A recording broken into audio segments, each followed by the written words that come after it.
welcome back to Beyond the Veil Tarot and Astrology. My name is Candice Marie. Thanks for joining me. Welcome back to my channel. I hope you guys are doing well. Happy almost full moon, guys.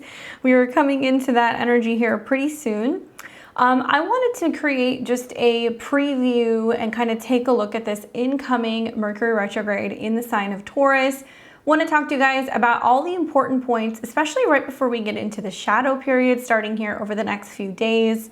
As always, I will take you guys through the important dates to watch, how to prepare for the Mercury retrograde, what we might expect, and I will touch on where it's going to be affecting each and every one of the 12 signs. If you guys stay tuned till the end, I'll be giving you those predictions along with tarot. I also go into discussing this also in my April 2023 horoscopes. Do me a favor, if you have not already subscribed to my channel, make sure you click the button below so you're alerted as to when I have new content coming out. Lots of content that's going to be coming out this month because we have so many action-packed transits. And thank you guys so much for your likes, your comments, your shares, and your support. I really appreciate it. It allows me to keep doing what I'm doing here on YouTube. Please consider joining my memberships, donating, or joining me for a live if you want to support my work. All right, so today is the 4th. That's when you guys are watching it. I will start by giving you guys all the dates just to be mindful of in terms of this actual retrograde. So some of you guys are like, wait, Mercury's going retrograde already? No, not quite yet. Actually, the retrograde is not going to start until the 21st, but we are coming into the shadow, the pre-shadow that is going to be hitting here on the 6th. So now would be a good time to take a couple notes or just make these notes on your guys' calendar or on your planners. The retrograde itself, like I said, won't start till the 21st, but we're coming into the pre-shadow starting on April the 6th. And the pre-shadow and the post-shadow generally is when Mercury hits the degree that it's going to retrograde back to, okay? So those of you guys who are really sticklers about your astrology, if you like to really be prepared, maybe you have natal placements that are within this retrograde. So anybody who's got placements from 5 to 15 degrees of Taurus, sun, moon, rising is going to feel this the most. So it's going to be part of the first and the second decan. Equally, let's say you have a natal Mercury in Taurus, right? This will also affect you pretty prominently. You guys may be better off kind of, pre-planning and getting some stuff done before the shadow or during the shadow, right before Mercury turns retrograde. So the shadow is going to begin on the 6th, and that's because Mercury is going to hit that 5 degrees, okay? And there's a lot of really important aspects to this particular retrograde that I'm going to kind of break down. We've got eclipse activations from an eclipse that we've had previously in Taurus. We are also going to see that Mercury will be making oppositions to an incoming eclipse in Scorpio at the beginning of May. So it's activating eclipse points and it's bringing up some really prominent Sabian symbols, okay? All right, so for starters, yes, this is the retrograde. So let's talk a little bit about what we do during a shadow period. Observe, right? All you guys have to do is observe, because when we have a planet go retrograde, it's not working at its full capacity. It starts to break down, and retrogrades do represent that energy of returning, reviewing, revising, reworking, reorganizing, all the re's. And then the retrograde won't actually begin until closer to the 21st, just after the solar eclipse that's going to be taking place in Aries. So in theory, you really have all the way up until the 21st if you need to use that time to reorganize, rework things. What happens during retrogrades, people come back, we clean out closets, we find things that we're missing, we find missing pieces of information. It is a time where we have communication breakdowns. There can be delays in travel, issues with gadgets, problems with cars. And in this particular instance, because this retrograde is so active, because it's bringing up eclipse points, we may find that we're returning to themes, lessons, and conversations from these eclipse periods that took place in 2022. However, part of the way that I look at this retrograde is it's giving us an opportunity to really reevaluate our finances, our personal finances, things like budgets and our purchasing power and where we're spending our money or how we're diversifying our investments. and also making changes in regards to our value system. So that's just putting it very simply. Okay, so the retrograde shadow will start on the 6th. It's then going to move from 5 all the way to 15 degrees between the 6th and the 21st. Something else I want to note is that we're also coming off of this conjunction that we've had between Mercury and the North Node, which is a lot of having fateful conversations, important information, things kind of coming in. I'll touch on all of the different ways that this may play out in general terms, but one thing I really want everybody to know is it's a really important time to be on the lookout for financial documents, information, whether this is finding receipts to get your taxes done, whether this is not stalling to, get these things finished. It may be also about important times to read the fine print in banking.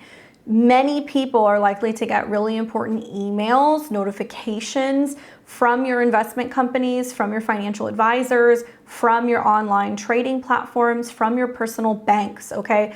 I imagine there's gonna be text alerts, or there's gonna be emails, or things that could go missing, but equally, it's important to read the fine print. So if you're gonna be banking, taking loans, buying things, really read the fine print. That's the best advice I can give you guys. So we take this now the 6th all the way up until the 21st, when Mercury is actually going to go retrograde. Just after that solar eclipse, there's a whole other mess of things that are going on. I'll talk to you guys about that in my eclipse video on Thursday. But something that really piqued my interest is the day that Mercury retrogrades, we're going to see that both the moon and Uranus are going to be in conjunction to Mercury. Okay, so we have Mercury here at 15 degrees. This is the degree it will retrograde back from. So it'll retrograde 15 all the way to 5. If you have any placements between those degrees, you're going to have a conjunction several times. And the moon is often the trigger for things that happen, right? So I like to, in transit, see more than one aspect, whether that's more than one planet or more than one sextile, trine, conjunction, just really pointing in the direction of, yes, something is going to happen this day. Now, when a planet is stationing, when it's getting ready to go retrograde or it's getting ready to go direct, generally we really feel the themes of that planet slow down. So the moon coming into conjunction with Mercury, moon in its exaltation of Taurus is wonderful. There's this theme of talking about how we feel about our home, our resources, our security, our food, and Mercury being the messenger. So there may be some really important financial messages coming out in the world, or something about the financial systems or the banking systems getting ready to make a shift. In particular, this being at a 15 degree, equates to a Gemini degree. So something in regards to communication about money, the media talking about money and resources, or banking. It could be about diversification because Gemini are the twins, and kind of not putting all of our eggs in one basket. Now, it also might mean that we're waiting for more information to kind of unfold. And then on the other hand, having Mercury in close proximity also to Uranus and that moon Uranus, which is emotionally destabilizing. Likely, whether it's because of the eclipse or it's because of the retrograde, there is some really big financial things that are rocking and rolling right around the time that Mercury is going retrograde. I mean, like literally, look at this. So it's not even an hour later and the moon is still in conjunction to Uranus. So that does kind of talk about like public emotions being very destabilized, or the markets being very destabilized. So watch for that. And then we will see Mercury continue to go retrograde until it goes direct. So this is when the Mercury retrograde is over. This will be on May 14th, 2023.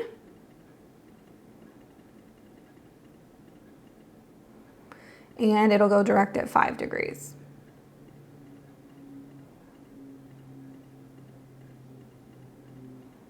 Come on. There we go. It'll go direct. It'll be in the PM hours, but late at night, Mercury will go direct at 5 degrees. In particular, if you have anything at 5 or 15 degrees of Taurus, I would pay extra attention because that might just be more prominent in terms of changing your mind, shifting direction, finding something, reorganizing something. It really depends on where you have Taurus in your natal chart. Now, the post shadow, okay, so we have it pre and we have it post, is actually going to last all the way until May the 31st. So really, in retrospect, we're going to feel this energy from the 6th of April until the 31st of May, okay? It's not just the 3 weeks that we have the Mercury retrograde. If you're looking to make changes or reorganize something, I really encourage you to do this at any point. But I would recommend, especially for investments, big financial changes, large purchases, really make those decisions after the direct on the 14th. And even though we will see some bumps in the pre and the post shadow, it's going to be a lot easier to work with the later that we're getting into May, in my opinion, because we're going to have so many retrogrades, so many aspects from this retrograde. And also we're going to have like Pluto going retrograde. We're still going to see some squares from placements in Taurus to Pluto in Aquarius. So that's going to represent a whole other energy of conflict and challenges in regards to control over our resources. Another thing I want you guys to know is to keep in mind that we are going to see Mercury retrograde stopping short of its conjunction to Uranus, right? So it's getting close to Uranus, but it has not conjunct. So that may represent some sense of holding back information before there is some radical change in our banking systems, in our value systems, within supplies, also food, agriculture, changes also in regards to our planet, because this is a fixed Earth sign. So we are going to see Mercury come into conjunction with Uranus at 20 degrees, and this is going to be on June the 4th. So by the 31st, we are out of the retrograde shadow. Yay! We are going to see on the 4th, that conjunction happens at 20 degrees. And there is like a Taurus party in the skies as soon as we start getting into Taurus season. And then also in May, we're going to see Jupiter's ingress. So I'll talk about that as well. But yeah, too long didn't listen. Things don't really stabilize really until closer to the first week of June. And I would be very mindful that with Mercury holding back from coming into conjunction with Uranus, it makes me feel like things can be a bit topsy-turvy financially, really for several weeks until early June. Now, something else I want you guys to take a look at is when this Mercury-Uranus conjunction happens, okay? So we know that Taurus is fixed Earth. Taurus represents beauty and pleasure and food and abundance and life and resources. When we are looking at all of these planets that are in Taurus, the dispositor of Mercury, Uranus, Jupiter, and the North Node is Venus. Venus is coming into an opposition with Pluto. So something about that Mercury-Uranus conjunction at a 20, which is a Scorpio degree, it's about debt and resources and money owed and loans and credit. We're watching Pluto come into opposition with Venus, and I think that's also playing off the fact that we're about to find out that there is huge changes coming in regards to, again, our financial systems. And you guys are going to see whether it's going to be the Jupiter square, Pluto transit, the Pluto square the nodes these next few months, Venus coming into Leo and activating a grand fixed cross. There is going to be a lot of feelings about where we are going collectively in regards to our resources. Whenever Venus is locked in an opposition with Pluto, there are themes of power, manipulation, and control over resources. So the fact that this is starting to unfold right around the time that we get to the beginning of June, it could very well take this long to really understand what happened, what's going on, how have we gotten to this point. I would like to read to you guys some of the Sabian symbols that are important in my mind for this particular transit. Let me pull this up and put this back here. And the ones that I feel like are going to be the most important are going to be that 6 degrees of Taurus and also the 16 degrees of Taurus, because it's going to station on both of these degrees. Another point that I'm also going to talk to you guys about will be the 11 degrees of Taurus as well, because that is one of the degrees that are getting activated because we had a previous eclipse in 2022. So I want to read all three of these to you guys, just briefly, just to give you some food for thought. Probably the most important degree in my mind, though, is actually going to be that 5 degrees, because Mercury is retrograding back to that degree. It's like almost in a way he's going like, wait, I forgot some piece of information. I got to go back and I really want to reiterate this thing. So with the Sabian symbols, obviously we always round up. So I'm going to read to you guys Taurus 6. This is page 68 of the Sabian symbols. Taurus 6, a bridge being built across a gorge. The keyword is channel ship. The theme is transcending limitation. The symbol speaks to ingenuity and the fact that any limitation or obstacle can be overcome when an individual puts his mind to work on finding a solution. The image of a bridge being built across the gorge dramatizes the man's ability to overcome any impediments. It also emphasizes the fact that a man's freedom can be limited or taken away only when he refuses to do something about an unpleasant or unhealthy situation. There's no handicap or disadvantage that can't be eliminated, surmounted, or transformed into an asset with this clever planning and determination. At its highest, this represents very practical, can-do attitude and the ability to get the job done efficiently. Watch for a tendency to seek quick and easy rather than competent answers to the problems of life. The accent is on overcoming difficulties and obstacles. New solutions to problems may be found through partnerships and alliances. New paths will soon open up for you. Your greatest advantage lies in being yourself and your ability to accomplish what you want to achieve. Prioritize, put things first, and keep your eyes on the goal. Guard against trimming to excess or taking shortcuts that could turn out to be pitfalls. Avoid temptation to skimp on quality to save money, or eliminate something that might be critical to success just to save time. Acting too quickly may be regretted. Okay, guys. One thing we're going to hear a lot about over these next few months is going to be convenience, right? You can go to a store, wave your hand over a screen and pay for something and it's convenient. There can be a quick fix like putting a patch on something, but it may ultimately affect the actual stability of that particular thing that you're fixing, whether it's a wall or it's something with a car. We want to watch for just making, quick decisions because we just want to fix something, but we don't want to get to the root of the problem, right? A lot of this Mercury retrograde is going to be bringing up, how do we get to the root of the problem rather than just bypassing and going like, oh, this is too difficult, or like, let's just take the easy way out, just to put it simply. So look at where Taurus is in your chart. This is where you're going to be doing this reorganization and really asking yourself, how can I actually get to the root of the problem, fix it, and maintain the stability, or maintain like the value, right? Or something within its whole, and not take any shortcuts. All right. So then we've also got the 16 degrees of Taurus. Now this is the degree that it's going to retrograde back to. So this is the degree where it actually will start the retrograde in itself. 16 degrees of Taurus, an old man attempting vainly to reveal the mysteries. The theme, finding the right way to get the message across. The symbol speaks to the need to share whatever has been the most important and life-sustaining factor in an individual's life, or what has made him who he is.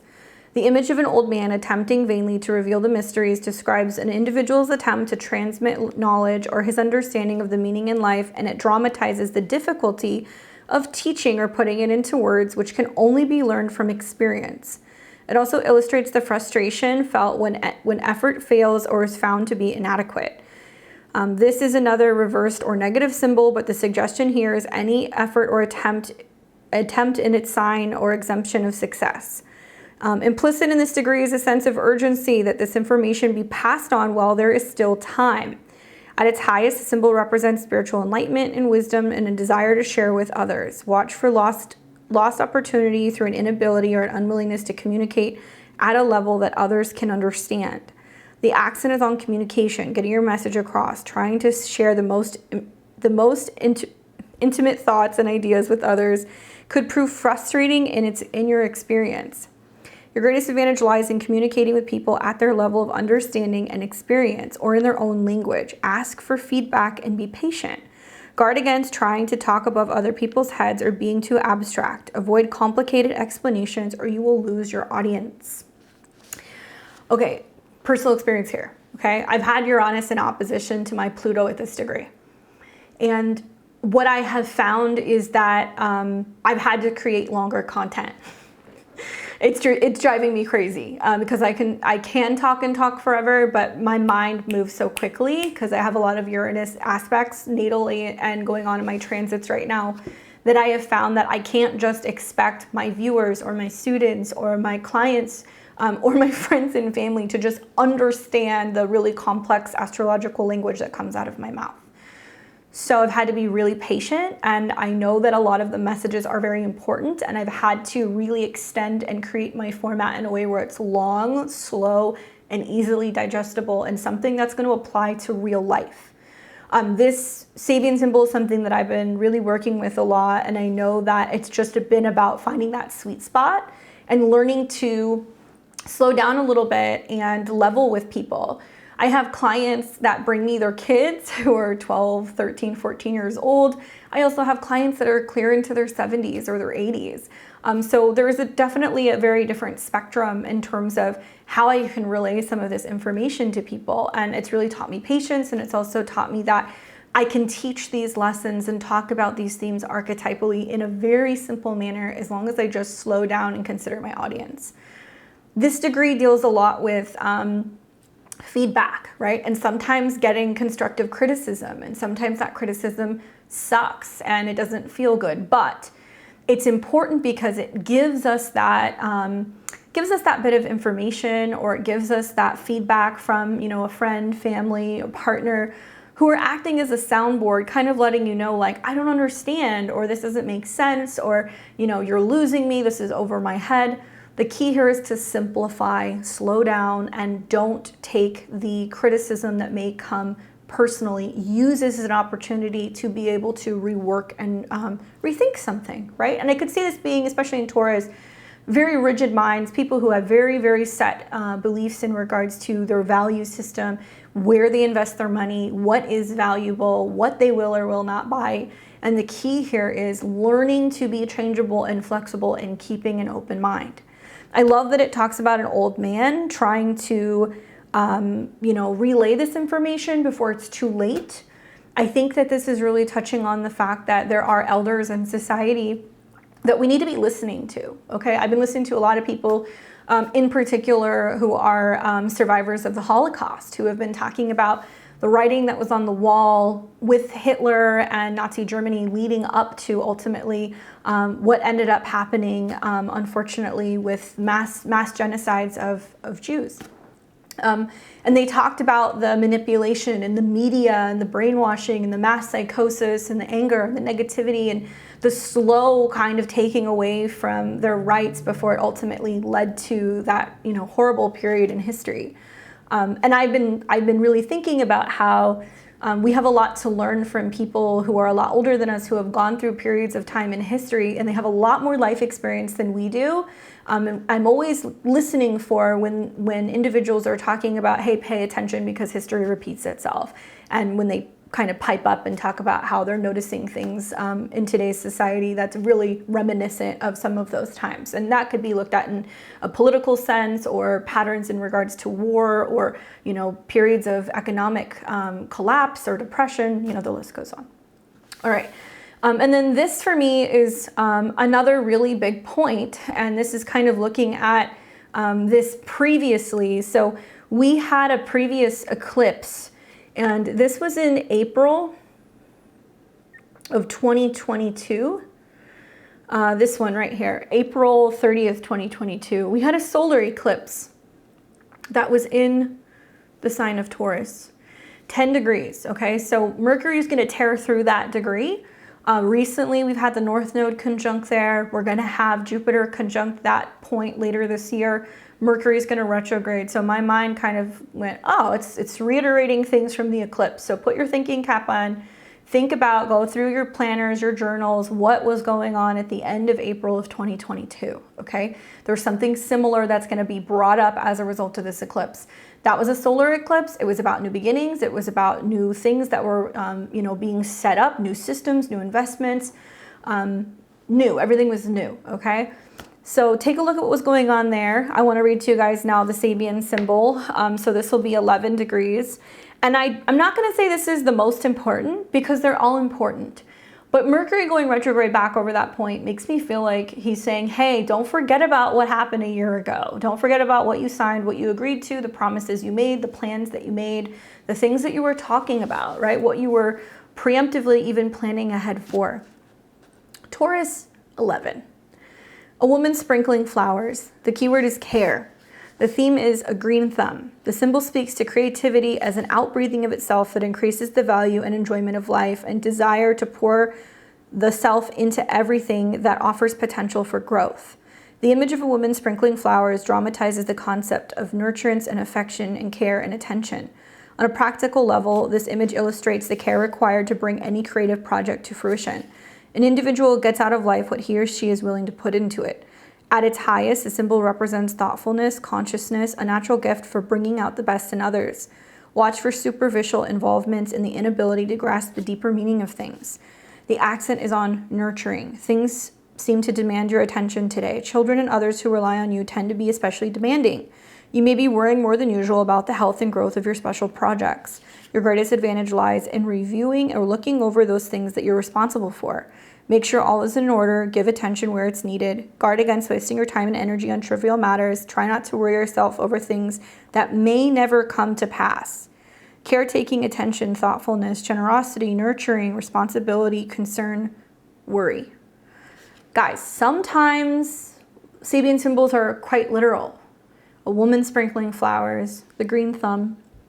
Are you guys getting your summer gardens ready? Are you guys saving seeds? Are you guys learning about, growing herbs in your kitchen? Are you learning about canning, preserving food? That might be literal with this. But also I think it's about really focusing on what are you giving life to? What are you growing? What are you nurturing? What are you taking care of? What are you responsible for nurturing and taking care of? Are we being responsible for our finances, our health? How are we taking care of ourselves? Because Taurus does represent this focus in self-care and routine, right? So think about that. I think that's going to be coming up for a lot of people. It's going to be interesting to use this as a check-in point to see, are we doing that work that we said a year ago that we were going to be doing? I hope you are. So it'll hit this several times. That's one thing just to be mindful of. So let me take you guys now through the rest of some of my notes. I guess one other thing I would touch on is that I always get really curious about the 15 degrees of the fixed signs, because I've noticed that whenever anything is heading around 15 degrees, that is the halfway point through the fixed signs, right? So Taurus, Leo, Scorpio, Aquarius, that represents like a grand fixed cross energy that pushes the wheel, right? It makes things move. I happen to have Pluto at 15 degrees. It's been so wild for me to see Saturn square that degree, to see Uranus oppose that degree, and now I'm going to watch a Mercury retrograde in opposition and Jupiter come there as well. So for me, this has been pivotal times where I've seen major changes happening in my life that really pushes me along to evolve. It'll have the same effect on you guys. So even if you do not have any planets around the 15 degrees of the fixed signs, you will still feel this, trust me. But it does represent a turning point. Somewhere around this particular degree, and I've heard two different things, so I'm going to put this out there now. I know, and I've gotten some messages recently about sidereal versus tropical astrology. Honestly, to each your own. I think the reason why my horoscopes work is because I believe that a closed system will work as a closed system as long as you understand the archetypes and the themes of the particular degrees. I've studied Vedic astrology. I work with the various nakshatras, but I don't use them the way that Vedic astrologers do. I just talk about the predictions that come from those particular decans or degrees. Anyway, I was looking at a fixed star, and it actually has connections both to 15 degrees of Taurus in one system and 29 degrees of Aries in another system. So I'm talking about this purely just through the eyes of the Mercury retrograde in Taurus, but even if we're splitting hairs here, the eclipse is going to be conjunct that same degree, okay? So we know that with tropical versus sidereal, one set of astrology looks at where these stars are said to be versus where they actually are now. Any which way this applies, I think it's kind of interesting. There is a fixed star that's connected to this particular degree, 15 degrees of Taurus, and it's the fixed star Mercury, also known as the jaw of the sea monster. Now, keep in mind, traditional astrology, like ancient astrology, is a little outdated. Obviously, we know a lot more, but this reminds me of like the whale in Moby Dick, and anything that would be seen as this dramatic monster that would like rush out of the sea and swallow like fishermen and seamen. So the fixed star Mercury is the nature of Saturn. So it has connections to disgrace, ruin, and calamity. It's known to cause disease, disgrace, ruin, and injury from beasts, sickness, and loss of fortune. Mercury is a typical star that has a Saturn nature. It can portend danger from beasts, disgrace, ill fortune, and illness to those who have this star. It's also known as Menkub, the neck of the whale. The star has Saturnine character corresponding to things relating to worry, test of endurance, and things that are thought to harden and toughen up individuals. Interesting. What else do I have here? So in particular, and I got this from Astro King online because I was like, oh, I'm really interested in learning more about this degree. When Mercury, this is what it says, when Mercury is conjunct this star, okay, and this is exactly where it will retrograde. Difficulties through writing, difficulties in payment of mortgages, ill health to marriage partners or relatives, and destruction of crops. Mortgage payments, okay? Mortgage payments. Guys, watch what's going on with the markets in regards to banking and loans. I'm hearing all kinds of people saying how challenging it is to get loans right now, to be able to buy used cars, to, obviously getting a house right now with some of the interest rates is just insane. But this is going to be about whether or not people are able to make their payments. So as Mercury is going retrograde back and forth, there could be mental stress in regards to that. Does that mean this is going to affect everybody? No. I think this just means, generally speaking, we're going to hear more about these issues. Okay, so just food for thought. Watch out for that sea monster. Obviously, if you guys are hanging out, spending time at the beach, be mindful of that. And if you guys are around beasts, in particular, Taurus is the bull. So bulls, cows. We may also hear more about fluctuation in prices of meat and leather and goods that may come from the farms and agriculture, or getting bad news about crops. I do think that's something else that may come up. In particular, a Mercury retrograde in Taurus is obviously a time where, Mercury appears to be moving retrograde. It's an optical illusion from our perspective here on Earth, and Mercury will be passing through the zodiac sign of Taurus. Mercury retrogrades, like any retrograde, can bring challenges and opportunities, but it depends on your natal chart. So it's not going to affect everybody the same way. But my hot takes are, obviously, communication may become slower and it may be more challenging to communicate. In theory, Taurus is really patient and steady, and it's a sign that values reliability and consistency. So during this period, you may find that people are less responsive, they're more cautious in their communication style, and it can be a really good time during any Mercury retrograde to review your communication style and your habits and make sure that you're expressing yourself calmly, okay? So yeah, it's harder to get responses from people. Emails take longer, posts takes longer. People say, hey, I need to think about it before I sign the contract, especially with like any financial agreements or anything that you're going to be signing on the dotted line for that may mean that you're having to make like payments on. Also connected to that, obviously, finances and material possessions are a focus because of Taurus's association with money, wealth, and possessions. This is a Venus-ruled sign. So you may find that you're more focused on your financial situation and you're really reevaluating whether or not you can afford or you should be buying material goods.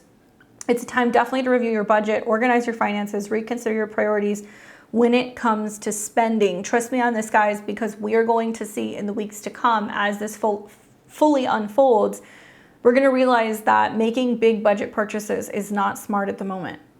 Now, what I do like is that Taurus is slow and steady. So this is going to be about slow and steady progress, taking your time. Taurus does not like to be rushed. They really value on persistence and consistency. So during this period, you will find that your progress might be slower than usual, but your efforts are more likely to pay off in the long run, and it can be a good time to focus on your long-term goals and taking steps towards making them actually happen, right? And then finally, obviously, with any Mercury retrograde, old habits die hard. There's old patterns and habits that come up for us to review. So we're encouraged to look at the past and review our past actions or decisions and see how they're affecting us now. In particular, I think of like routines, not just how we're spending money, but what we're eating, what we have a tendency to kind of glob onto or hold on to, especially if we happen to be like collecting things or items. It might be a good time to like release them or let them go. And also just assess what is and is not working for you, and what needs to change in order for you to create more stability and balance in your life. So keep an eye on that previous eclipse point. Think back to what was happening in the spring. There's another important eclipse point that comes to mind as well. 2 weeks from the retrograde beginning, we're going to have a lunar eclipse in the sign of Scorpio. Hi, 14 degrees. So it's also in opposition to where it's been retrograding through. It's going to hit that 14-degree point several times. And that really brings up the themes of, what is Scorpio and Taurus, right? Life and death. Taurus is life, springtime, at least here in the Northern Hemisphere, everything blooming, the birds come out, the flowers are out. And Scorpio represents really kind of being in the heart of the fall and things dying and everything kind of turning colder. We think about possessions and losses, what's mine versus what's yours, banking and loans and versus debt, money made versus money owed. Now, the Taurus-Scorpio axis is really important because it represents themes of stability, right? These are representing the 2nd, 8th, and also it's connected to the 11th and 5th. These are kind of like the pillars within the chart that is seen to kind of support and stabilize the rest of the natal placements. They share a complementary relationship. They're connected by a dynamic tension that really represents growth and evolution. So obviously we know Taurus is an earth sign. It's about the material world and stability, but it's also about what is reliable. Versus Scorpio, on the other hand, which is a water sign associated with transformation, power, and intensity, death, rebirth, right? But also the depths of passion and regeneration. Scorpio seeks transformation through growth and dissolution of old patterns and the emergence of new ones that are more authentic and empowering. So, Scorpio eclipses, the moon being debilitated in Scorpio, seeing these really stressful oppositions and these angles to Uranus. There's no real candy coating it, right? This is about a release point. This is about a let go, a recognition of like what isn't serving us and really allowing this new something in our life to kind of emerge. This south node is still heavily connected, this eclipse is still heavily connected to the south node. And at the time of the eclipse, the ruler is going to trine Neptune. So it's about letting things go, washing it out, flushing it out, right? But in general, this axis is seen as like a journey from stability of the physical world to transformation of the emotional and the spiritual. And like, how do we generate a response from humans, right? When they feel threatened, when there's changes to their physical third dimensional world or their finances or their food, and they have to kind of confront those fears within the Scorpio realm. The good news is there's a lot of planets that are in Taurus. We're going to see Jupiter entering into Taurus as well. So I do think that it does represent solid ground, but we have to really be willing to go through the depths, right, of some of the darker things right now and plunging into things that are scary to truly understand the world around us. So that's definitely something that's going to be playing out throughout these next few weeks. This retrograde starts right after an eclipse. We're within that 2-week window, the eclipse portal that everybody says. And this is where like so many wild things happen, stuff ends and things begin. And we see just a lot of change, right? So watch for that intensity, the tension that's building. intensity in regards to finances and resources and comfort, and where perhaps maybe we're so focused on comfort and what is practical that we're unwilling to make some of the changes that we know that we must in order to grow and really transform. Now, in general, one other eclipse comes to mind, and this is down the road, but this just goes to show you like how much this is going to play out. We will have one more eclipse that's going to be taking place in the fall, and it's going to be this one on October 28th, 2023. And this will be a lunar eclipse in Taurus, so a full moon at 5 degrees, the same degree, right, that we are going to be seeing that retrograde back to, the one that I think is rather important. And then we're also going to see Jupiter at 11. So it's like, where is it in this giving us the opportunity to quite literally financially plan, or plan for the worst, hope and expect for the best, right? In a financial sense, in a physical sense, in a food sense, right? And I think those of us who are really in alignment with the cosmos and we're aware of the messages that are coming from Mercury throughout this retrograde is helping us plan for more abundance, plan for better resources, more resources, like things that could go beyond our wildest dream, to see these other 2 degrees get highlighted here yet again. So this is a Mercury retrograde that, yeah, it'll affect us in the immediate next couple of weeks, but it's going to unfold further in the fall of this year. Let's see. So here's some remedies that I want to give you guys. I've heard people like these, and if you've seen my astro calendar, I give a lot of these in my astro calendar as well. We've got a Mercury retrograde in an earth sign, so I think it would be a good idea to definitely consider working with crystals, especially if you are a rock hound and if you keep crystals. Some stones that I would recommend would be black tourmaline for grounding, lapis for communication, hematite also for just staying protected, and I also really like black kyanite. That can be something else that you can use for combating some Mercury retrograde energies. If you want to work with herbs, also an earth element, I would recommend lemon balm, lavender, and sage. Whether you're using these in baths, or if you're wanting to use these as balms, or if you're burning this stuff, lemon balm's great for soothing and uplifting energies. I love using lavender because it is a Mercury herb. It actually has associations with Gemini, but I think it'll calm all of us down when we're feeling a little stressed out. And sage because it's always grounding and protecting.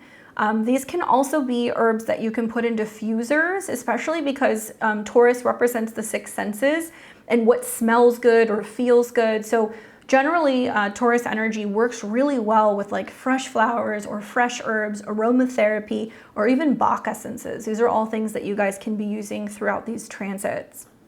If you really want to use Taurus herbs in particular, I would recommend working with patchouli, cedar, or rose.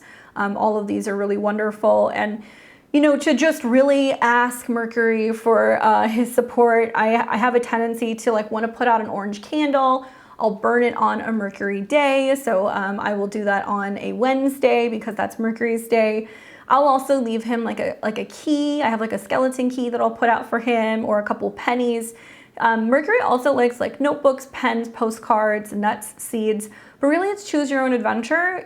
Anything goes whenever you're, setting intentions. If you want to work in particular to that planet and their preferences, if you want to work in particular connection to that sign, just try to incorporate earth and air. That's the 2 best kind of recommendations that I can make for you guys. And if you have other ways that you like to work with Mercury during the retrograde, let me know. Leave me a comment below. I'd love to hear. Okay, so want to just take you guys through the important dates so you can see some of the aspects, and then we'll get into the 12 signs. So we're going to start with the 21st. Obviously, Mercury goes retrograde, and Mercury is going to be in conjunction with Moon and Uranus, so we talked about that. Then on the 23rd, you're going to see a sextile happening between Mercury and Mars.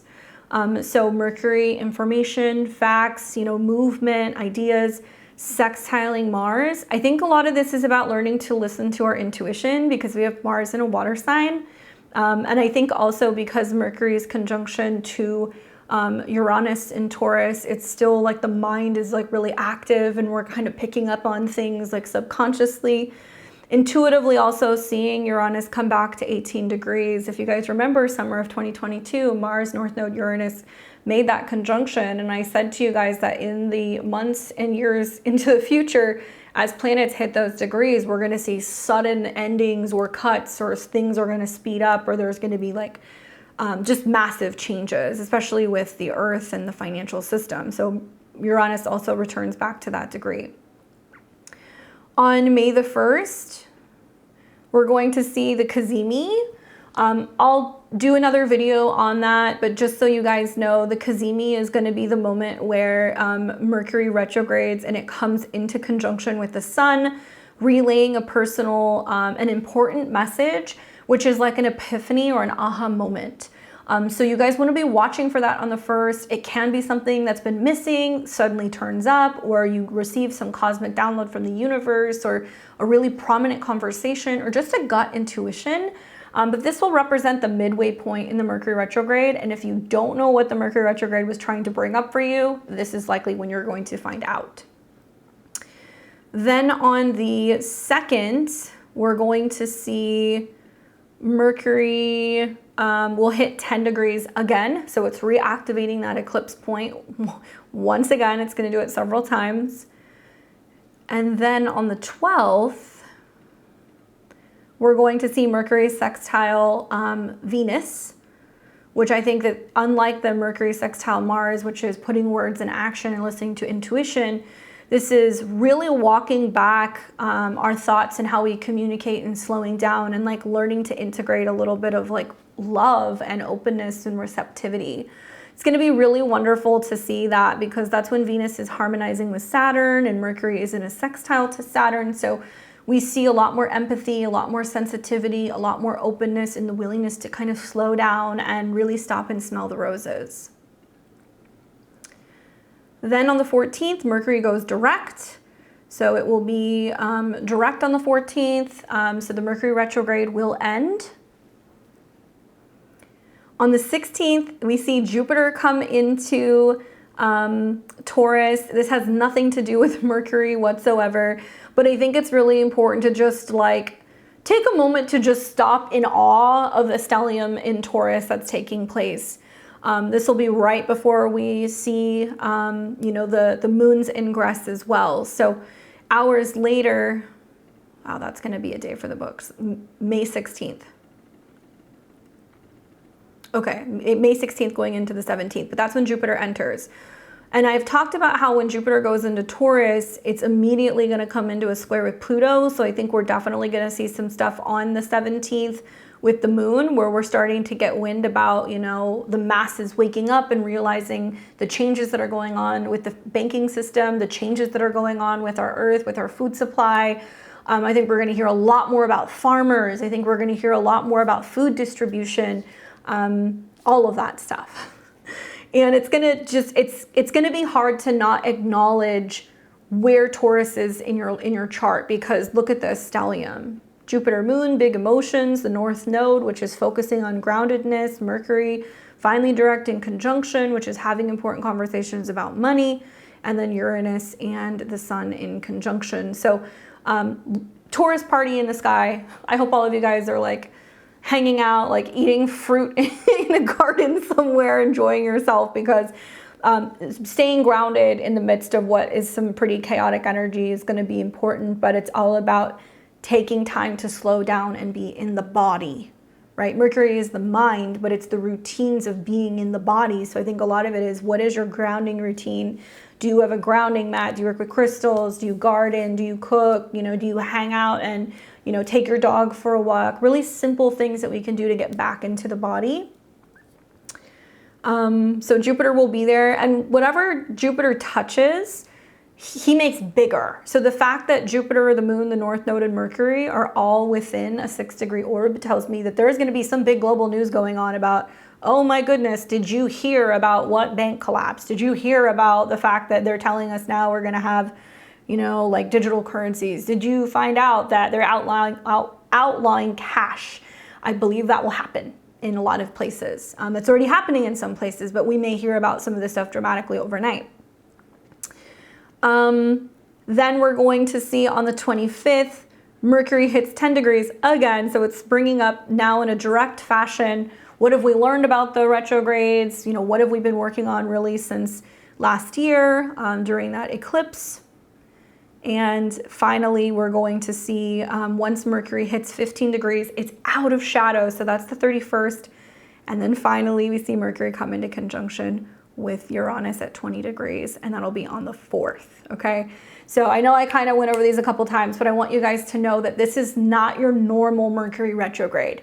It is all in conjunction to Jupiter. It is all in a square to Pluto. It is all conjunct the North Node, dancing between the North Node and Uranus. Huge changes are going to happen. We may see more earthquakes. We may see volcanic eruptions. We may also see that there is this huge focus on financial freedom, food for everybody, security for everybody. The focus is we're not stable as a society, we're not wealthy as a society until everyone is fed, until everybody has what they need, not just in order to survive, Taurus is survival, but to thrive. So pay attention, watch for those Pluto squares. It's definitely going to bring up some intensity. Watch for the fear tactics. Don't subscribe to that. Stay grounded. Okay, so this is who it's going to affect the most. Taurus, Sun, Moon, Rising. In particular, if you have any Taurus placements, some people are going to be like, what about my Mercury? What about my Venus? It does, yes, anything from 5 to 15 degrees, it will affect you. Be careful with making decisions. Things might change a couple times. Equally, my Virgo and Gemini risings, because you guys are ruled by Mercury, and the fixed signs, okay? Fixed signs, this might get a little loud, particularly if you have any placements from 5 to 15 degrees. Leo, Scorpio, Aquarius, I'm talking to you guys, you're definitely going to feel this. So this will be my tarot and rising predictions for each and every one of the 12 signs. For the purpose of this particular reading, I am going to be doing this via whole sign, okay? Because it's easier, it's going to make sense for everybody. But if you happen to be a Placidus user, if that is like your bag, listen and look at your chart where 5 to 15 degrees are. Find which house that's going to be in. It might be more than one house, and you're going to have to see if it's retrograding from one house to another. I'm trying to multitask here, sorry guys. If you want to listen to your progress chart, you can do that as well. So that can be really helpful for those of you guys who find that there's a lot going on in your progress charts. Choose your own adventure. Those of you guys who are into annual perfections, if you're in a Mercury annual perfection year, so if you have Virgo or Gemini being highlighted, please pay attention, because this is also going to be very active for you. And without further ado, let's go ahead and take it through the 12 signs. I have something I already kind of put together for you guys, so I know what I'm going to tell you. I'm working with the Lucid Dreams Beginner Tarot. I like this deck. And we're going to start with Aries and Aries rising first. What's up, guys? Hope you're doing well. How are you doing? How are you doing coming into this eclipse? Let me know. I'd love to know.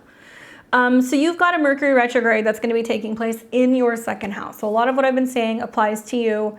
A second house Mercury retrograde may affect your finances and your possessions. Okay, so save your receipts, be mindful of your spending, excess spending you want to watch. And you may need to review your budget or reconsider your priorities when it comes to spending. Communication with financial institutions or business partners may also be affected. Now, Mercury rules your third house of communication, gadgets, cars, right? So if you're thinking about buying a car, no, just wait. If you're thinking about signing a financial contract or a lease, watch, just wait. If you're thinking about renegotiating or changing your schedule, yes, you could do that, because Mercury has connections to your sixth house. I think this is about changes in your schedule that's going to positively benefit your mind. Returning to learning a language, returning to learning something about organizing your finances, maybe apps, right? So something I've said previously, but I'll keep saying this again. Because Mercury is conjunct Uranus, it will affect trading platforms or crypto platforms, or there will be energy outages or problems with energy, or we're going to be learning about how much energy we're using in the banking system versus other forms of currency that may be using a substantial amount less. Anyway, watch your apps, be careful. It would be a great time to get a budgeting app or a program. It would be a time to also be really mindful of what your settings are in regards to your transactions, and if you're involved in automatic payments, something may glitch. If you have a bunch of settings in your like crypto platforms or your trading platforms, just double and triple check everything, okay? Money can get lost in the mail also. Be careful with that. Let's see what the cards have to say for you, Aries. The card that I get is the Ace of Wands. I like this for you. I do.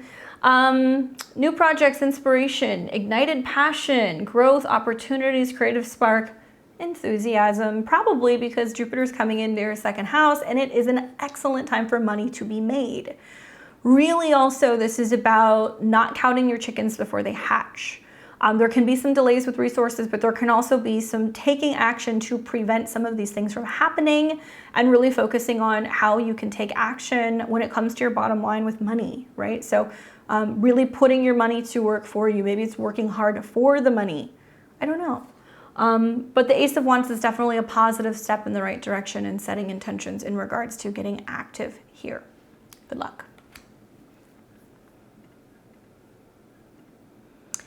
Taurus and Taurus rising. Oh, my Taurus. So you got a Mercury retrograde happening in your sign.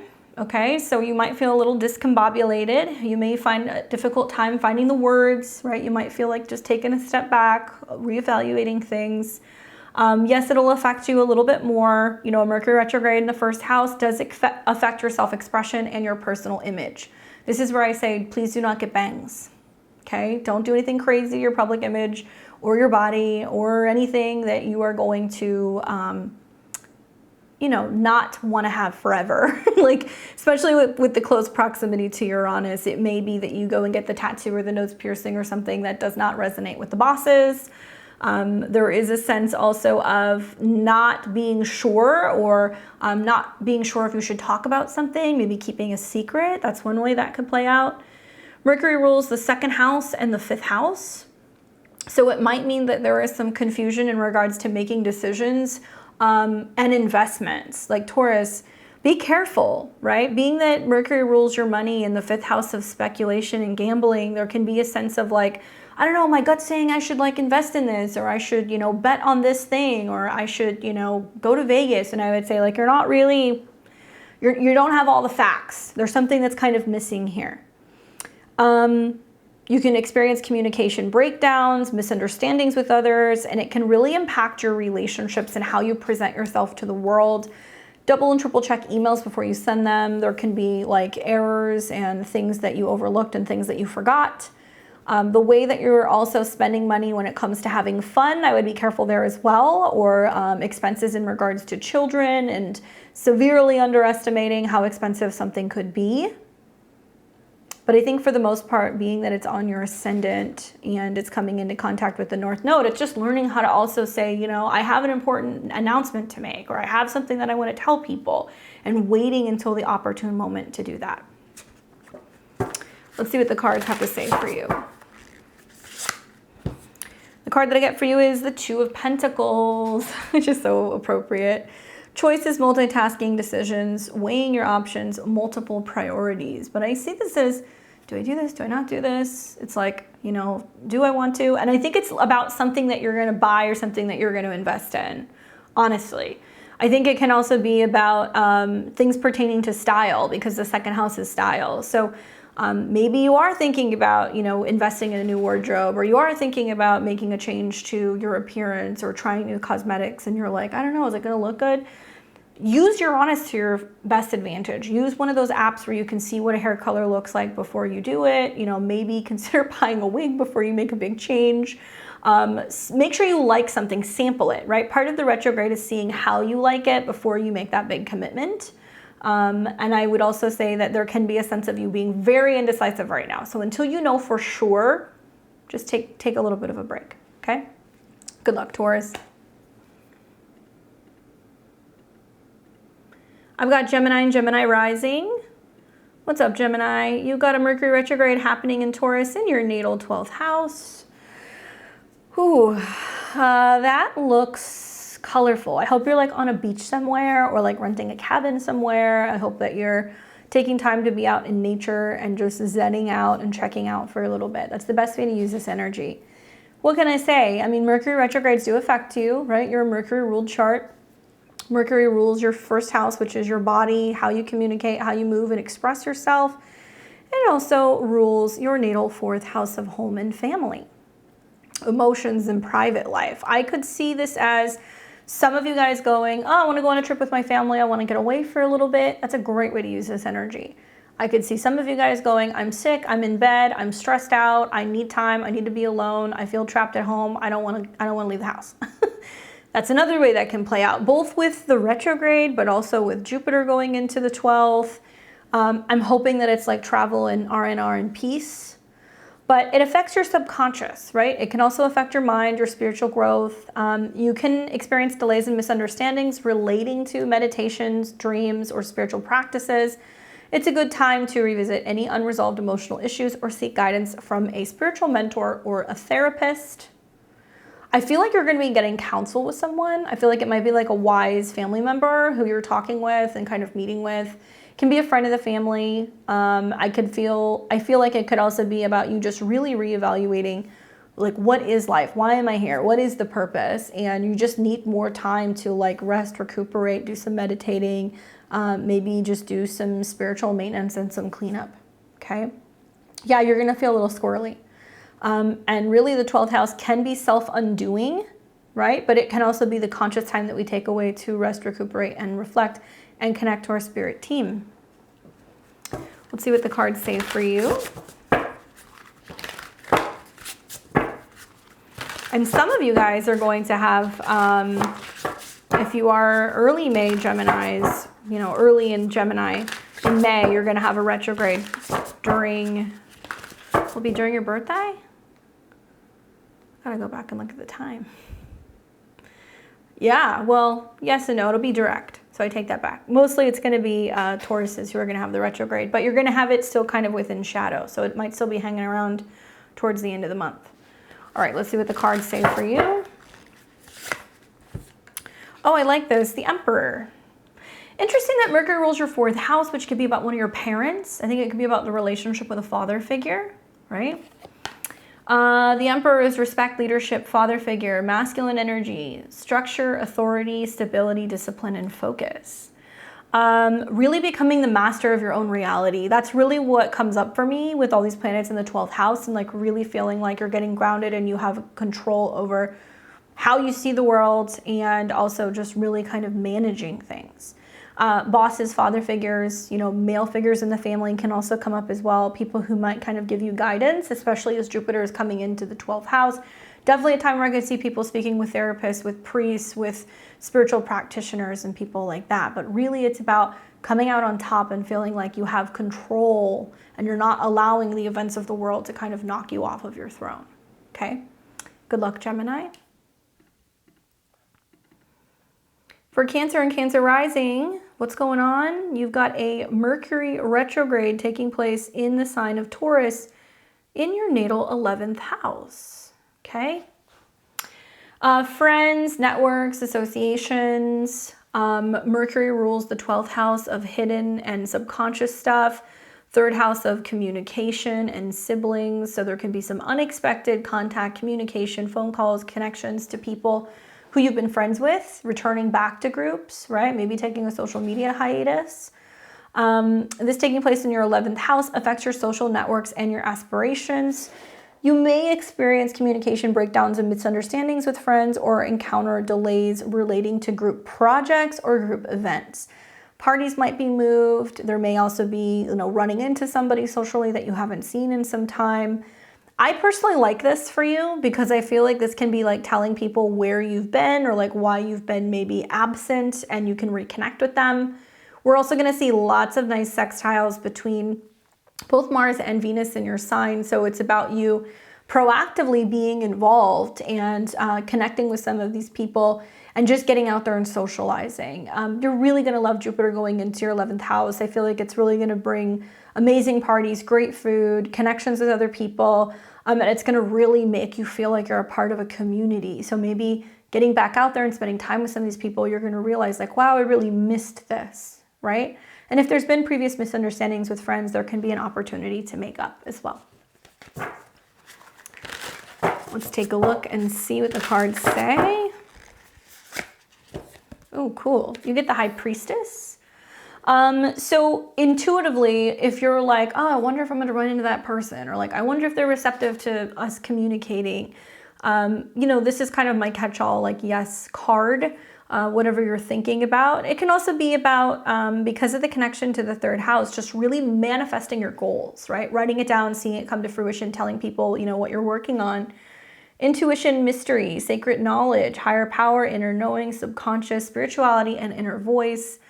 But this can also be about getting guidance or advice from others, right? Because Mercury is your 12th house lord and it's in the 11th. If you're looking for a friend to like recommend like a reader or a psychic or a clairvoyant or an astrologer, a recommendation may come for somebody who can give you some guidance.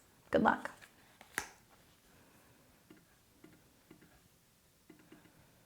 For Leo and Leo rising, what's going on, Leo? You're going to have a Mercury retrograde in the 10th house. It's going to square your sign. It's going to square Pluto. It's going to make opposition to the South Node. So hold on to your shorts. I feel for the Leos. I've seen some Leos come through and go, when are we going to get a break? It's only when there's stuff in Taurus that it's going to be like this for the most part, okay?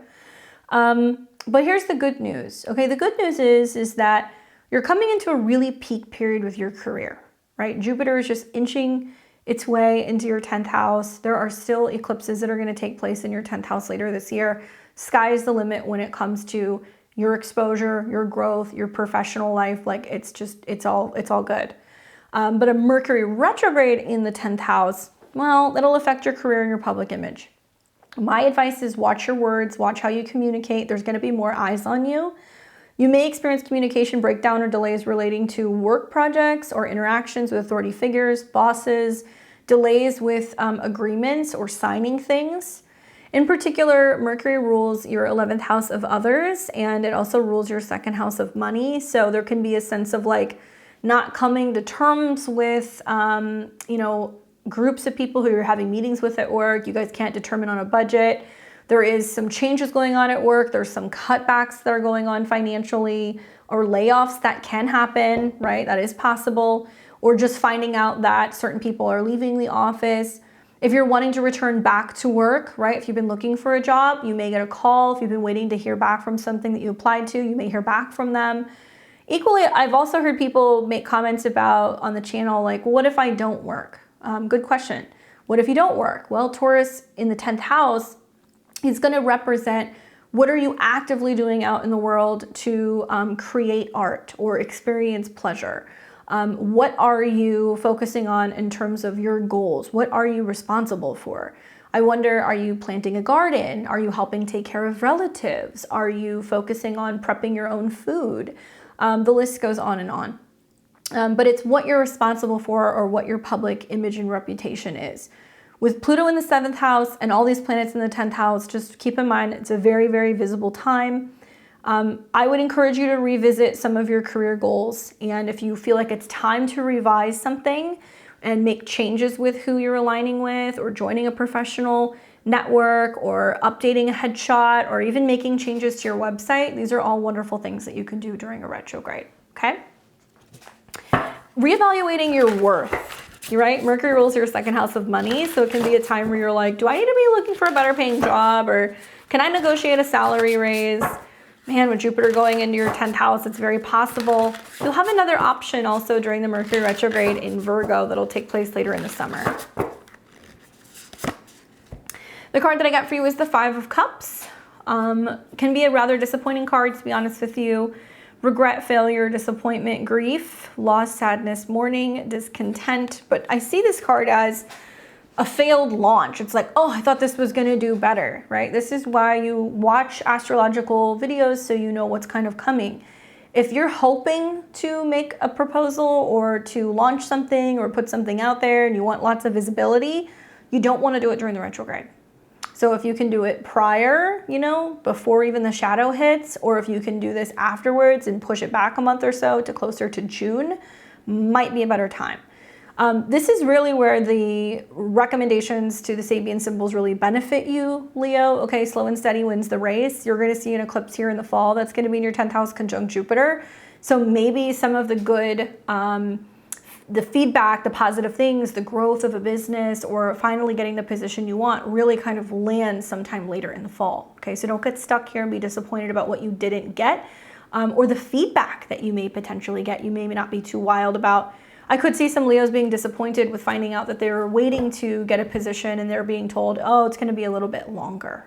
Okay, good luck.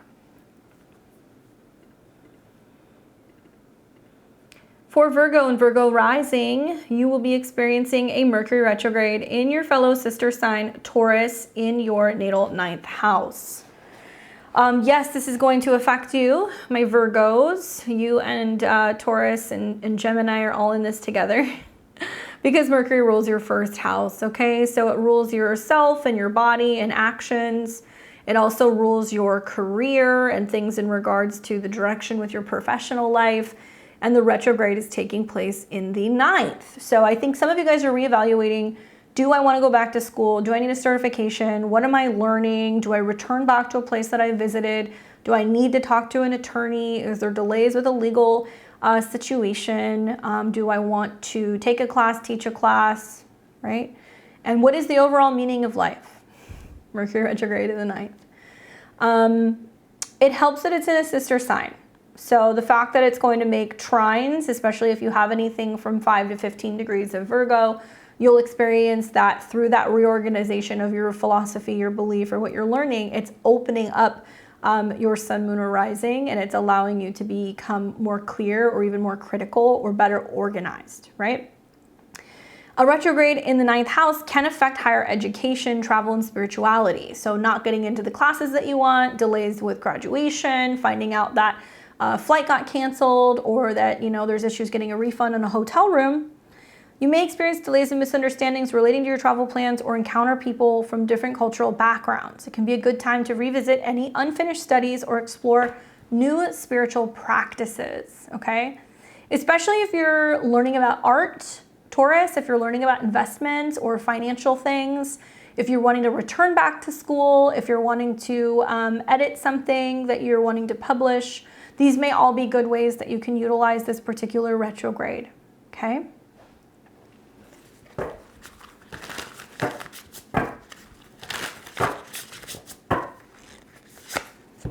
The card that I get for you is the Hermit card. I love this, actually. This is your card. I'm sure you know that. Introspective, inward, spiritual journey, spiritual illumination, soul searching, being alone, inner guidance, and withdrawal. Things that you know how to do.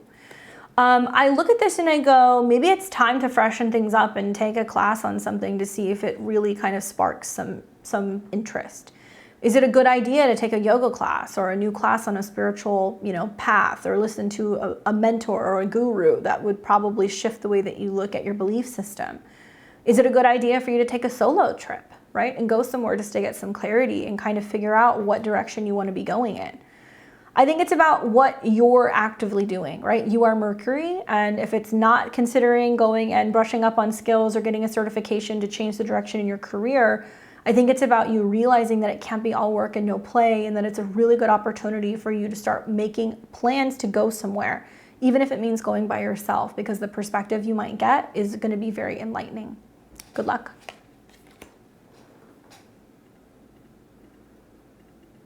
For Libra and Libra rising, you are going to be experiencing a Mercury retrograde taking place in your natal 8th house.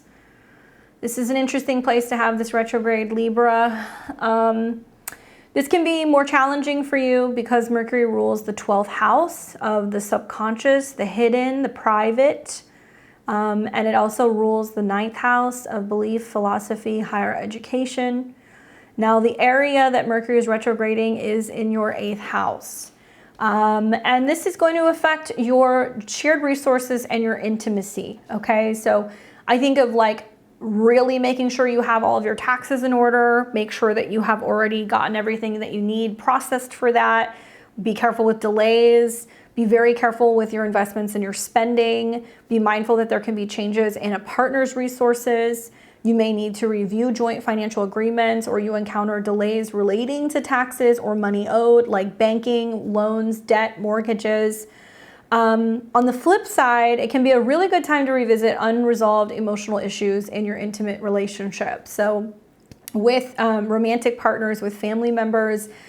And I think a lot of this can bring up grief relating to family maybe that you have lost. It can also be bringing up, you know, how death and endings or regeneration is just a part of life, and how it teaches you a lesson because it's in the 8th house and it's connected to both the 9th and the 12th. There can be losses that can happen here financially. There can be issues with insurance and documents relating to insurance, or getting paid back in some way. Yes, there can be news of death. There can be news also of inheritance and some kind of resource coming your way. I would say this anyway, Libra, because Jupiter is going into your 8th house. I would say that one way or another, finances are changing because more is coming in, and somehow you're gaining from somebody else's loss. Let's see what the cards say for you. Great time to go back to therapy. That's something else that I would say. That can be an indication that's a good time to go back to therapy because of the connections to the 12th house.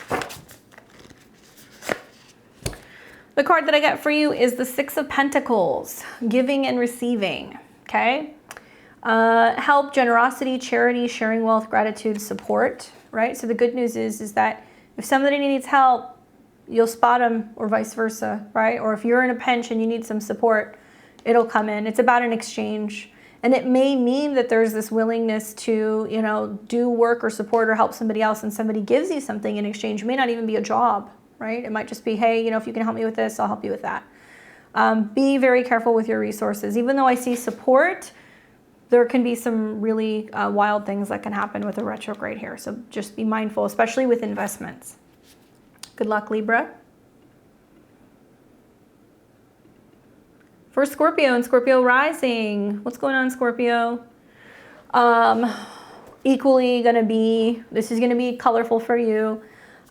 So for all of the fixed signs, you guys are gonna feel this. Scorpio, it's happening in your 7th house. So Mercury is turning retrograde in your 7th house of relationships, others. This can be clients, this can be the services you offer, this can be husband, wives, boyfriends, girlfriends, your professional or financial partners as well, okay? Mercury going retrograde in this part of the chart definitely can bring exes from the past back. It can bring miscommunications with current partners. Mercury is the ruler of the 11th house of others, groups, friends, and associations. It also is connected to the 8th house of secrets, joint resources, change, and transformation. Mercury going retrograde in this house can affect partnerships and relationships. You can see some communication breakdowns, some misunderstandings with romantic or business partners. And I see this as a need to renegotiate existing terms and agreements in relationships, right?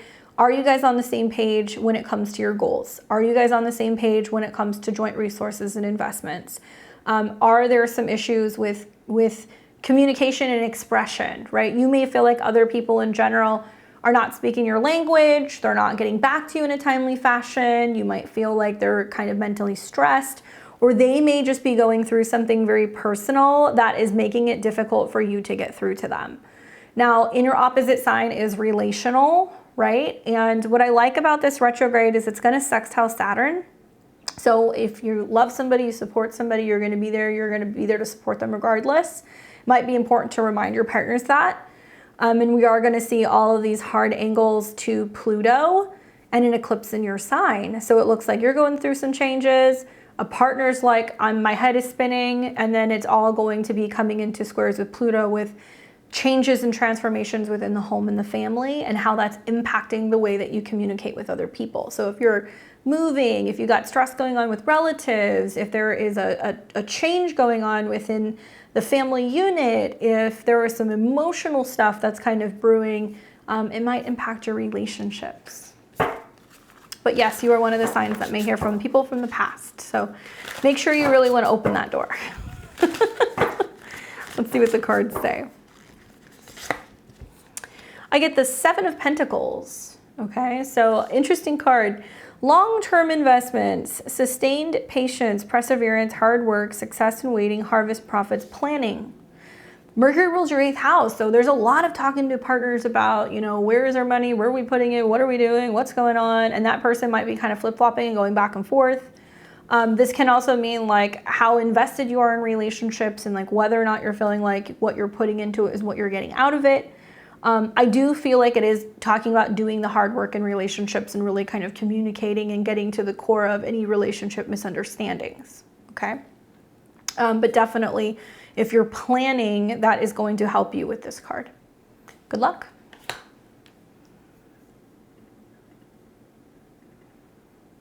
For Sag and Sag rising, what's going on, guys? You're going to have a Mercury retrograde in your 6th house. This is an interesting one. Mercury is comfortable in this part of the skies. So a retrograde here, I'm not going to say it's easier, but it's more comfortable being in this part of the chart. Mercury going retrograde in the 6th. Basically, schedule, health, routine, coworkers, changes of schedule, changes with health. Mercury rules your 7th of others, so relationship, partnerships, clients, and even counselors. And Mercury also rules your 10th house of career and responsibility, right? So what's going on? Well, relationships with your coworkers, where you're working, how you're working can change. The systems at work can change. So there can be new systems you're bringing in, there can be new schedules, there can be new staff. I also feel like it might be about like technology that's being implemented and somehow changing something about the way that you're working. A retrograde here also can affect your health, okay? So that's something you want to be mindful of, especially considering you've got another eclipse in your 12th house coming and a retrograde and the North Node is still in your 6th. There's a huge focus on health. I wonder if some of you guys are going to change your health practitioners, especially if you're like wanting to find a new therapist or a counselor because of Mercury's connection to your 7th. It might be a time where you go to couples counseling. It might be a time also where you need to find a new vet because the 6th house has connections to pets. Definitely hard work and routines come up here. It can be grueling. You might experience delays or misunderstandings in regards to your routine. Yes, there can be communication breakdowns with colleagues and service providers here as well. So with that square to Pluto, I kind of feel like it's really important to make sure you're on top of your schedule, even though your schedule is going to be changing a little bit.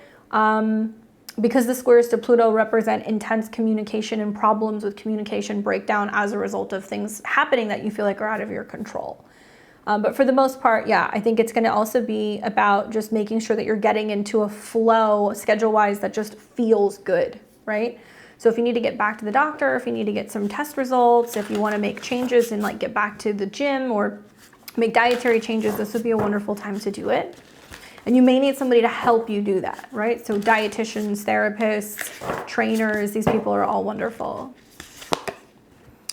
The card that I get for you is the Wheel of Fortune. I love this. I think this is Jupiter. This is Jupiter coming into your 6th house saying like yes, Jupiter can magnify health problems if we're not aware of it, but it can also bring us good health and good blessings and a lot of knowledge in regards to our health and our routine. Good luck, fate, life cycles, destiny, a turning point. The universe is in control, changes, karma, and unexpected events. That's very Uranus for you, but you know, Taurus naturally in conjunction your sign Sag, so there is a sense of, oh, it's taking too long, it's not fast enough, I don't have the immediate results, and you can get kind of agitated, and I would say just slow down, be there with the process, really focus on your health, okay? Good luck. We've got Capricorn and Capricorn rising. What's going on, my Cappies? Mercury retrograde in your 5th house. It's going to be in a fellow sister sign. So if you're a Capricorn, Sun, Moon, or rising, any placements between 5 and 15 degrees, you're going to benefit from this the most.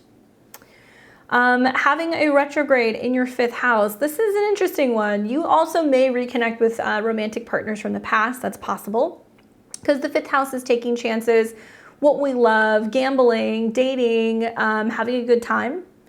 Mercury rules your 6th house of routine, and it also rules your 9th house of belief, philosophy, and travel.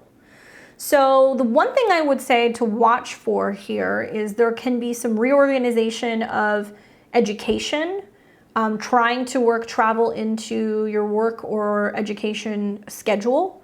making changes in education for a child. That can also be kind of coming up. But a retrograde in your 5th house can also affect your creativity, you know, not just romance or children. It can affect your creativity. And you might experience delays or misunderstandings relating to creative projects or encounters that you have with children or with lovers. It is a good time to revisit old hobbies or projects that you haven't finished. So if there's like a project that you started, if you started knitting something, if you started painting something, if you started designing something and you haven't completed it, go back and do that. That would be a wonderful thing to do.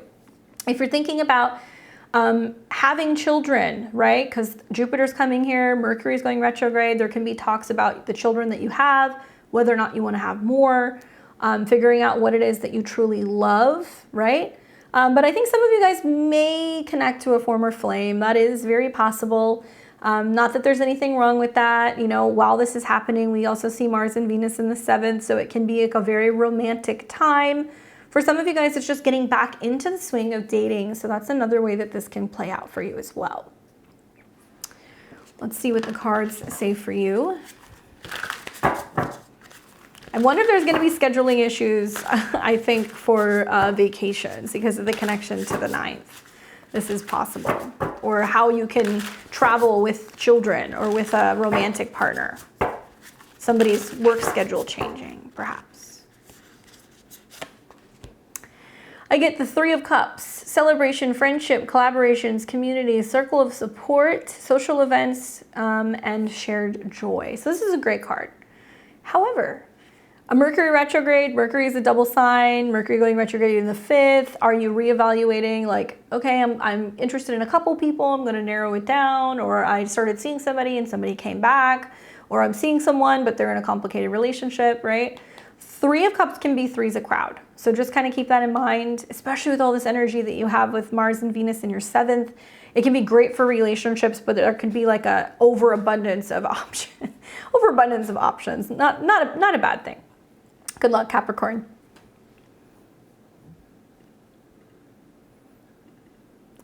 I've got Aquarius and Aquarius rising. What's going on, guys?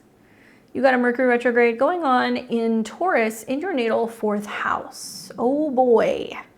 Yes, it's a little uncomfortable, okay? Because it is going to be making some squares to Pluto in your sign and some oppositions to the South Node.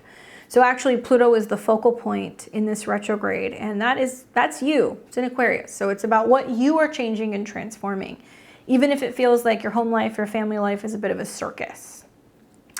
Mercury retrograde in the 4th can affect your home life and your family relationships. You may experience communication breakdowns, disagreements with family members, or encounter delays or issues relating to home repairs or renovations. Trust me on this. If you were thinking about moving, this will create some problems, some hangups, and some delays. If you were thinking about buying a property or a home, you better really make sure that you read the fine print. You better really make sure that you get the house inspected and also get the house valuated. Might be smart to wait until some of this stuff shakes out a month or 2 down the road and then make a purchase if you still feel comfortable doing so. Obviously, I'm not a real estate agent, I'm not a financial advisor, but I'm trying to save you from what could potentially be a lot of problems. There can be closings also that you're planning on a property, or relocating a family member, or moving neighborhoods, right? Something that's missing in the house can turn up as well. Mercury rules the 8th house of other people's resources, also taxes, so taxes and expenses relating to home, and how you're figuring out how to pay for these things, whether you're renovating, moving, you know, what have you. And then Mercury also rules your 5th house. So I have a feeling, are some of you guys experiencing a situation where a child is having a difficult time paying the bills, they're moving back home, right? Or asking you, can you help me with the down payment on my house? Or can you help me, you know, fix this thing in my ceiling or my floors? Can you come and help me paint my place? There can also be a sense of making changes in your home because of children. So if you know that there's a kid on the way, maybe you're having to move or expand your home. You might be thinking about or talking about moving in with a romantic partner or something like that, because Mercury has connections to romance in the 5th house as well. Putting your heads together with family or roommates or partners and figuring out how to make sense or make changes on the home front. Some of you guys may, in the months ahead, also start talking about moving in with a friend or moving to a foreign land because Jupiter is coming into your 4th house as well. Intuitively, I feel like the lesson here is no matter how much changes at home and with the family, it's going to kick up some emotions and it's going to square Pluto and it's going to really show how well you're reacting or adjusting to some of these changes. And I would say just breathe because it can be more difficult moving through some of this stuff. As soon as Jupiter goes into the 4th and it squares Pluto, if you're having tension at home with your family, it'd be a wonderful time to go and visit a friend. And have a friend, you know, host you for a day or two, or get out of town with your friends and just kind of let the dust settle in the 4th house. Please, please, please read your lease agreements if that's something you're going to do, because make sure that you know what you're getting involved in and make sure that you can afford what you're potentially moving into.